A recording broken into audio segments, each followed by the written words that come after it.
When someone comes in and they ask about their breasts and they want them like they used to be, they're almost always going to want an augmentation. Now the next question is, should they have a breast lift or not have a breast lift? And what a breast lift really is elevating the nipple area or creating the breast so it doesn't hang over the crease under the breast. The big issue is that there's an incision involved that's visible. Well, the incision can be around the areola, which is outside around the nipple, and sometimes you can make the areola smaller, which a lot of women want.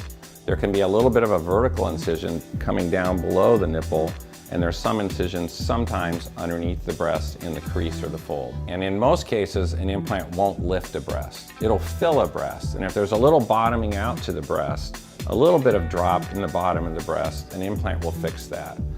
But an implant's not really going to elevate the nipple position a lot. So who needs a lift? You could look at where your nipple is. Is your nipple below the crease on your breast when you stand up and look in the mirror? Does the nipple point downward a little instead of up and out a little bit? Then they're really going to need a lift. In the offices, we would use a vector 3D imaging. With 3D imaging, we can actually simulate a lift and then add an implant and simulate a lift with an implant or a lift without an implant.